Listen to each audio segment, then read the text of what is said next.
I'm gonna let y'all have it first, cause I don't want to be that guy. I don't. Money got an interesting take. I don't want to be that guy. Y'all got it, man. Give y'all man his roses, man. Give that man his flowers. Come on, G. I'm trying to be serious here, man. I don't even feel right giving roses. I'm trying to do a show over here, man. Oh man, no, I get it though. But I rocked with it, man. I thought that it was. I mean, given it being a walk off for the Netflix deal, and then also supposedly for talking about that particular community. Then I thought that he covered all the bases. I think the only thing that came from that was a little shaky for me was just like telling the baby story that way, just because it didn't give the full context for people that didn't know. Right. So that kind of just creates more fire for that particular individual, for people that was already in that fire, that was already putting fire in that box. So. That's about the only thing, but then again, that's the only way that you can drive that point home. Right. Is that you can't give it context. So I get the creative portion of things. Like I get that, and Brett's still an amazing storyteller. So that fucking story about the trans person that passed, unfortunately, that committed suicide. That was just an amazing setup for me. And I got a show to talk about as far as like it could have ended when he did like the joke about the telling his daughter about your dad was a great woman. Yeah, so I get it ending right there, but I also get the driving home the punching down, right? Because that's always my viewpoint as well, right? And that's for that entire community. The underlining message is just that who do you think is driving the car for this community to get all of this? I know it feels like a long time coming for that community, which I understand, but as far as like the leaps and bounds that it's made, and it's still a short period of time, so the leaps and bounds that it's made is only due to a specific. It has a driving force, and right. We know what that is. If it wasn't white men that were in that protected class, then it wouldn't get the traction that it has. Right. So let's just keep it a buck. If we had white men in the black community, then we would be way further. All of our agendas would definitely get pushed if we had white men that felt that they were black individual, whether there was a black man or a black woman or black in general. If you just looked at yourself as black, then our agendas would get pushed. So I definitely get, that's the underlining message for it. All the other stuff, it wasn't meant to be funny. I think Chappelle, at the point he's at now, the actual dropping like little jokes and stuff like that is just for him to get to the message that he wants to get across, which is he's an amazing storyteller. So it just bridges the gap for him to tell his story. All the little jokes that he was dropping in the middle of things, right. It's like slapney jokes. That's like a low branch or whatever, low hanging fruit for. It's intentional. Yeah. It's intentional, exactly. But the underlying message, though, I thought was important. Right, Bob, how'd you feel? Because you, I thought about you a lot as a filmmaker, and as a writer, but then as a fan too. How do you watch shit? How do you watch it? Usually I have to watch his a couple of different times because the way my mind works, I have to. First, I'm just watching it. And then I go back the second time, and then I'm like watching it, honestly, on the scale of how did they shoot it? Because for some reason, to me, how they shoot it, to me, determines on how the joke's supposed to hit. Because if you notice, they'll slowly zoom in on certain parts, but then they cut wide. But then they'll cut to a medium. It's just random. It's intentional, yeah. Yeah, it's all intentional. And then the third time I watch it and like really pick apart the jokes, and I've only watched it like 1.5 times. Right. So I'm still like, there's a lot I'm still breaking through, but there was just one thing that stuck out to me, And that was the thing that I wrote down when he said the joke about the space Jews. And the crowd like went silent. Bro, saying that back is hilarious. Space Jews. Space Jews. Yeah. Nobody? Okay. No. And then the second, he talked about the Clifford nigger. Yeah, Clifford, the big black nigga. Yeah. Everybody laughed hard. One and out. And for me, it made me feel uncomfortable just for the simple fact I was like, oh, wow. Right. Like, you guys didn't even connect that within yourselves in that crowd. Right. So that was the one thing that I really honestly took from it. But like I said, I'm still like taking it apart. But that's for the myself. point, though, is That's that exactly the it's point. so easy to make fun of black people, and y'all feel lightly about joining in on like that on the hoopla about it. Right. But the moment it's something that has to do with a potential protected class, which black people should be protected, but we're not. If it's a potential protected class or a protected group or whatever, or somebody that you're not supposed to talk about through history, then everybody's fucking silent. Exactly. You know, that's weirdo shit. But it is what it is. It's People just don't know that they're associating this. You know what I mean? Like they don't understand that they've been. You know, this is mind control. exactly. That's exactly what I was about to say. It's like you can make a million jokes about like the time of slavery and all that, but if you make one joke about the Holocaust, your shit's fucked up. That's a wrap. That's a wrap. You might lose your life talking about the Holocaust, bro. And I say with the utmost love, sincerity for my niggas, literally for my niggas. So, dead ass. Like, it could only, and I only say that because it's been that.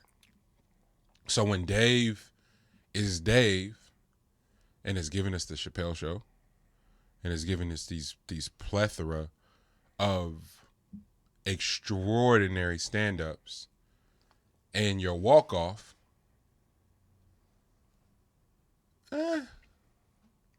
your walk-off can't have any hints of being tone deaf, bruh that's got to a bag and is gonna die on this hill that don't have nothing to do with the people who aren't being spoken for. So you take another platform and provide an even larger platform for some folks who you already deem is moving to pieces. Cool. But if I'm gonna have that same smoke for the fake woke niggas that spend their days on Twitter and on Facebook and shit, oh, I hate mumble rap, blah, blah, blah, blah, instead of bigging up the niggas you like, I gotta have it for Dave. It's just a weird thing to fixate over and to spend so much time on, when it'd be different if he didn't have hella shit within his immediate realm to really die. Like that blacks and Asian shit, he skimmed right over that. That was supposed to be a 45-minute conversation because of the dynamics in his own home. And then how that particular conversation really is one that has been completely ignored and no one's attempted to have it because it's so delicate. I'll even throw myself on the fire for that one. I've purposely come in here and have not had conversations about what was happening, the Stop Asian Hate shit. Purposely. It was like, I'm staying away from that. It's just scary. Because no one knows how to dissect it, and I would have been thoroughly impressed with that one because of his own proximity. But again, that's me projecting as a fan. Y'all know how I feel about Dave. He's up there. But I think this tone deafness is a resemblance of his writer's room. His writer's room shouldn't have, his partners shouldn't have happened. Because while the story was great, it wasn't great enough to have your last special of a run of specials with Netflix blend on this one, in my own opinion. And I love so much. I love so much when people make it to a certain threshold where it's either you fuck with it or you don't. You'll never be allowed to have this sort of nuanced conversation about them. You gotta either like it or you hate it. And to Dave's credit, he kind of thrives on people not fucking with him like that. That shit don't bother him because to his point, I walked away from 50. Nothing can scare me at that point. Y'all can't cancel me. I walked away from 50 million, and even that, like, nigga, do your special on that. Like, that part alone in itself, removing the trans conversation, because I don't know. It's just and then B brought up a really good point. Do we think what did she say? Gender neutrality is a solution to gender equality. Do we believe that? I already said my feelings on that. Oh, my bad, but that one didn't make it out. That was from when you have like the technical difficulties. Oh yeah, we had that conversation about that. Uh-huh. But I mean, y'all can allow that to take place if y'all want to in order to get gender equality, but just know that you're gonna be in the exact same boat that we're sitting in as black people, where like you allowed something to completely transpire underneath your nose in order to think that you're gonna piggyback on it when it's piggybacked on you, and you're not gonna reap any of the benefits. And the example that I had to do with the transgender that was allowed to fight against women, right, and beat the brakes off of a woman. Right. You know what I mean? Like, I guess that's the way that nobody wanted to say anything about that, right, and allowed it to transpire in order to think that at some point you could probably get some equality out of that. Right. But truth be told, what's going to happen is you're just going to have transgenders at the top of all of your sports. Dominating. And you still got to look up at a man. And so at what point did you thought you was about to get equality? And I go, so? Yeah, y'all made it this way. So because you're right, G. I couldn't agree 100% more, but it's the equivalent of moving the goalpost. Dave called it out. It was like, yo, this is white men again figuring out how to flex another space. Y'all saw the showrunner from fucking Dear White People or whatever, nigga. I kept trying to figure out. I was like, all my partners was like, you watch Dear White People? I'm like, no, that shit is so tone deaf. Like, I immediately, like, even the film I damn near didn't fuck with. Keep it a bean with you. But gave it a pass. Didn't really look into who did what on the film. Still was like, ooh, this is casted very, ooh. And then the show came out and I was like, oh, this is terrible, nigga. Like, this is absolutely terrible. I would never. Would never, right? You would never. I ain't about to watch that shit. At all. So, I guess there is a... It happens all the time.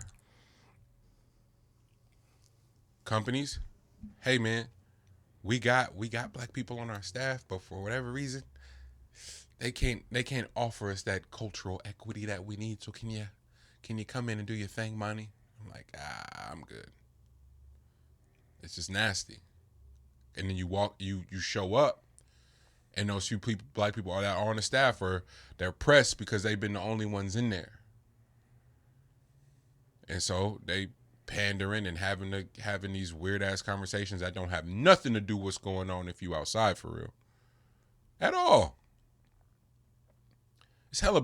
There are amazing black people that are starting companies and that are entrepreneurs that are building that are infiltrating the education system on all levels and doing significant things. But yet again, here's another hour-long platform dedicated to some other fucking group. I'm sick of it, bro. And then you get to mask it as, I wish I'm only saying this because I'm jealous. Fuck out of here. That's crazy. That's absolutely crazy. And then to your point, to tell the baby story without the proper context, again, it doesn't serve anything. Other than making that man's situation way harder than it's needed to be from jump. Granted, he made the mistake. That's isolated from him defending himself and his person, and more importantly, his own family. I don't give a fuck what you look like, nigga. You run down on me and mine, you for sure getting smoked. I don't give a fuck, nigga or not. You getting hit, and y'all that tabloid, that headline can read however it want. I'm gonna be like, Bum B, hey, that you threaten me and mine, it's good. So those conversations they genuinely don't correlate. And those are the beats and the measures that as a fan and as somebody that just wants black folks to not care so much about what everybody else got going on. I for whatever reason, I have landed at a space where us being so engulfed in everybody else's business got us not dotting our I's and crossing our T's. Don't give a fuck. Especially when it comes to people's sexual identity, bro. That shit is strange to be that obsessed with it. Because to me, it doesn't feel like that's where the fight is. To me, it feels like the fight is where the money is at. So, with that in mind, Dave, put your bag with Hove, put your bag with nigga. Y'all, but all this other, talking about all this other shit, that's why the CLB and Donda shit was so weird. And I don't want to hear about none of that goofy shit. Show me where the money at so we can compete with these folks. Because that's what it is. Go look at every top tech company and go see what that CEO identifies as sexually, and you're going to go, oh, that's where the advancements came from? It ain't came because no cancel culture. It came because they bag is long. Long. And they can cut other people money off in the process too. So that conversation I'm open to have. But if you're gonna stop talking about the money and how that throwing that weight around matters, then bro, I can't even properly entertain this shit.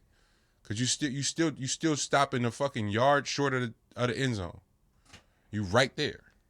So, Dave, but I love you though. Shit, I hope that sounds like love. I hope it don't sound like smoke. But I literally was watching that shit going, And I laughed like everybody else, but I was just disappointed to have to sit through another hour and a half of somebody else being discussed. I get the angle that you're coming from. I understand. I don't know, but I think the closer that he was going for, he probably didn't think about it on a larger scale, which is what you're talking about. But the closer just has to do with what his entire catalog at Netflix is. No, in fact, I got that. I can get that shit up out the way. So just closing out on that one. Chapter. Because he has this is something that we don't know shit about because we're not him. Right. But he has daily battles with that community. So in order to like have this final conversation, because I don't know if you have the particular stories on like people just coming up to you or messing with you or whatever about things that they read, you know what I mean, as opposed to what they've heard, right? Then I can get why you have like an ongoing grudge, especially if you don't have any other worries and you don't pay attention to anything else. I get you. I get what you're saying. That's my part. You don't have no other worries. But sometimes they just have a beef, bro. Like, I got a beef, bro. I got an ongoing beef with this group of people. My bad. All right, I'm gonna end this beef, but I got one thing. I got one last thing to say first. Yeah. I can't. I get you. I can't roll.